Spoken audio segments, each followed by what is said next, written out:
Hi, welcome to The Peaceful Home. I'm Teresaelling, and today I'm going to show you how to chalk paint a piece of furniture and finish it with wax, and I'll show you each step along the way. If you're interested in content, all things home and family, please hit the subscribe button or share this information with a friend who may be able to use it. Today, I'm going to walk you through how I transformed a piece of thrifted furniture. I got this for $15 and I actually featured it in my fall thrift haul. I'll link the video below. And my daughter decided to purchase it from me. I agreed to paint it if she would allow me to film it so I could show you how to do this. It's really easy. Three of the main ways that I saved money raising my family were through thrifting, painting, and sewing. So I did projects like this a lot. Chalk paint is fairly new on the market, and because it is so amazing, you can paint just about any surface. And it dries so quickly, you can put on a second coat between 30 to 60 minutes. So while I took 3 days to complete this project, you could easily do it in 1 day. I'm going to start with sanding, and really all you need to do is look for any divots in the wood. Now, if you're distressing a piece and you want it to look old and aged, then you want divots and dents. But if you're trying to get smooth coverage, you want to look for areas like this. Just slight wear on the sides really isn't significant. But if you can see a little dent, if you can see a spot where the paint is peeling, that's what you want to sand down. And I've got some really fine sandpaper, some 100 and some 150. The really nice thing about this piece is that we're going to chalk paint it, so we do not have to sand the whole thing. If you are painting with a regular latex paint, you need to make sure there is no sheen on your piece. So if you can look and see that it's got a shine to it, a finish, that needs to be scuffed up with sandpaper so the paint will adhere. I would recommend you do that and then do a primer and then your paint. But chalk paint is amazing. It can go right on almost any surface. The next step is to thoroughly clean your piece. And you just want to spray this down in the same way you would a kitchen counter and wipe it thoroughly. Get off any oil or grease and also the dust from sanding. Often little corners like this are difficult to get in there unless you have a toothbrush, but one way I found, if I spray right into the corner, it kind of flushes the dust right out. Now I'm ready to paint. If you're hearing some background noise, there is a toddler running around here, and that is probably more realistic to how I did most of my furniture painting, raising kids.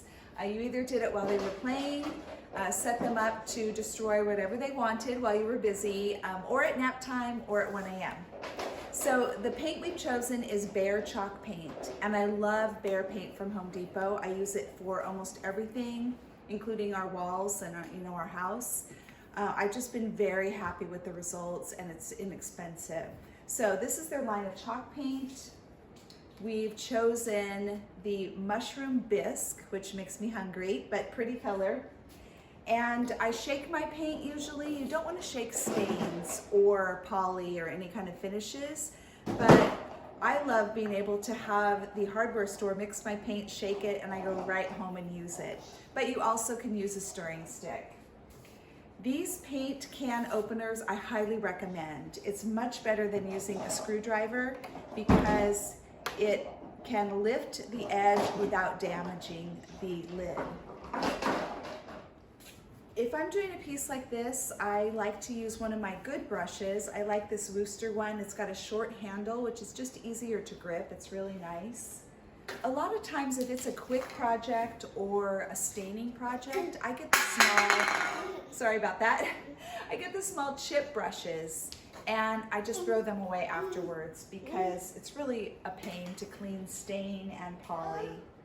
I don't really like working with mineral spirits very much.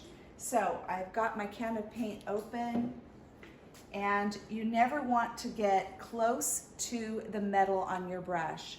I aim for halfway because I usually end up going a little deeper, but keep it away from that point. So you dip in and scrape one side. Hoping you can see that okay.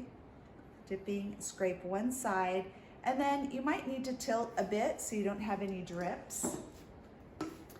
And then start brushing. We are going to do 2 coats, so do not apply this too thickly. You want to see a little bit of the black coming through on a first coat. That's to be expected. If you're not seeing it, you've probably put on too thick of a coat. Hey, you gonna help? Can you help Granny, huh?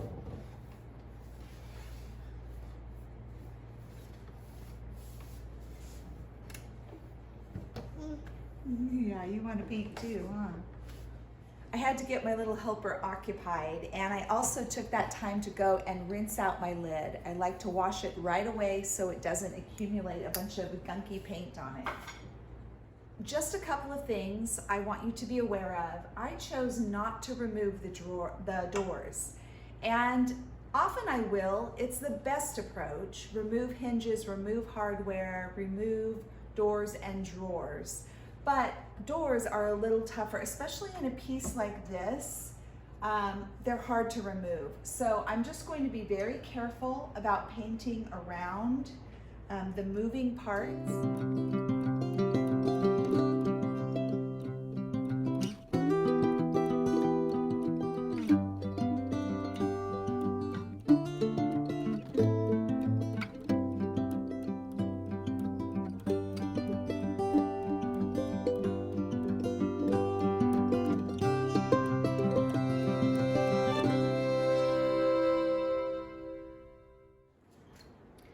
I've also chosen not to paint the inside.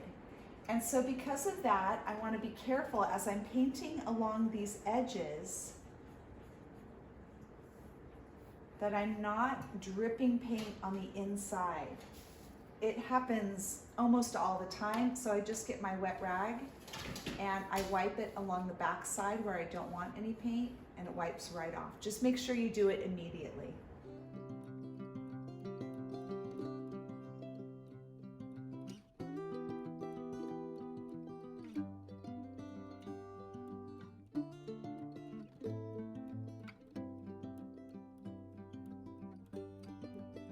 Make sure to check over your piece often to make sure there are no drips. I came over just looking at this and I noticed this really thick area of paint. So I'm going to grab my brush and smooth that out.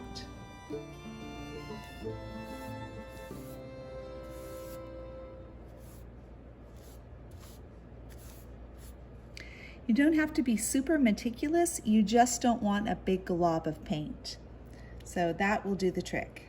You will want to put some cardboard pieces under your feet so that you can paint all the way around and you don't have to worry about hitting a surface.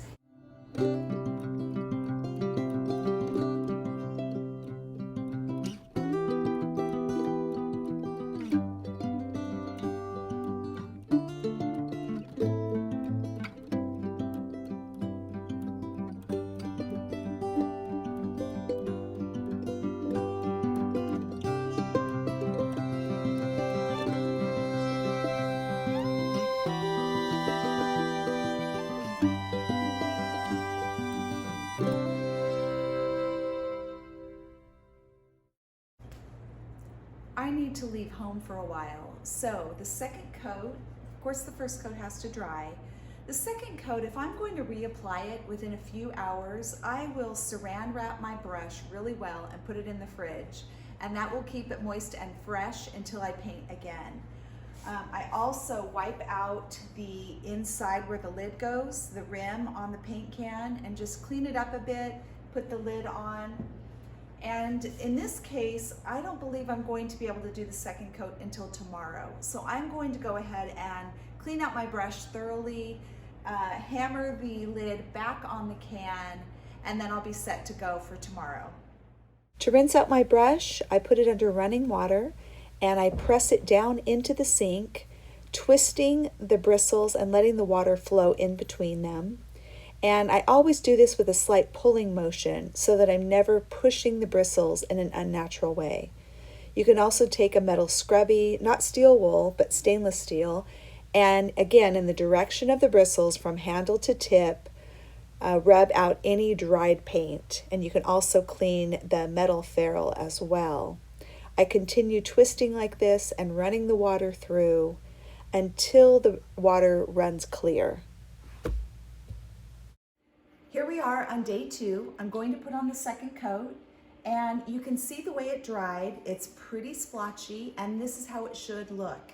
If it doesn't look like this, you possibly put your paint on too thickly, but this is the right amount of paint, and the second coat is going to make a huge difference. Now watch as I put this second coat on, just like that. Complete coverage. A little trick, sometimes when you have a gap like this, sometimes it's best, of course, to fill it in with a wood filler, but often you can just fill it in with paint. If you get enough paint, it'll go right inside the gap and fill it.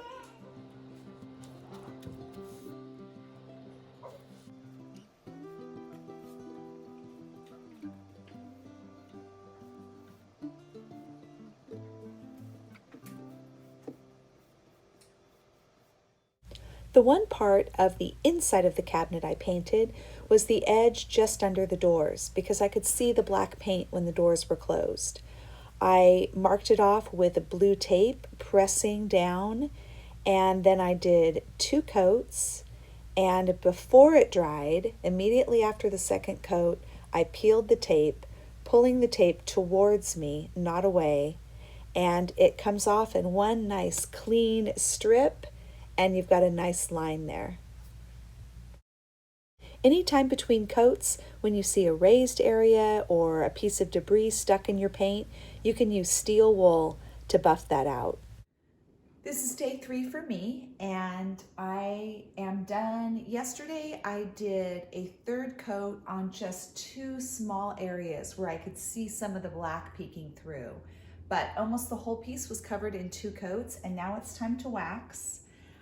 This is a new wax by Jolie that I've been wanting to try. I've never used it before, but I've heard great things about it. So I'm going to try the clear finishing wax. Typically, I finish a piece in polyurethane or polyacrylic, and I've used various kinds, spray, a wipe on. Most of the time, I use a brush on. But if the surface is not going to be used for anything really intensive, like a well-used bookcase where books are in and out a lot, or a dining room table, you can get away with wax as a really great finish, very durable. So that's what I'm going to do on this piece. And the basic technique is to get the wax on your brush, paint it on. You know, it is thick, but you can see how it goes on the piece. And then once you've brushed it on, you rub the excess off, kind of like rubbing it in. Once you do that, you let it sit, and then we'll go back and we'll buff it up a little bit. After waiting 24 hours with a wax finish, all you have to do is take a soft cloth and buff it in circles, and you'll see the sheen come up on the wax, and that's it. You don't want to put anything really heavy or sharp on it for a week or 2 to let the surface cure. And this is how it turned out. I think the paint color is beautiful. If you've painted before, you know that what is on a paint chip might not necessarily look the same in your home, but I think this color is beautiful, and my daughter's chosen to put this piece in her entryway. So it's a great spot. It's a very versatile piece, but a great drop spot right when you walk through the door. So be on the lookout for a piece that you can transform with chalk paint. It is so easy. Normally a one-day project and so inexpensive. Thanks so much for joining me on The Peaceful Home.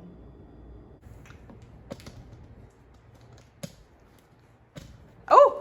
Yeah. What's you doing? You reached the paint. Oh gosh. Okay, and my brush.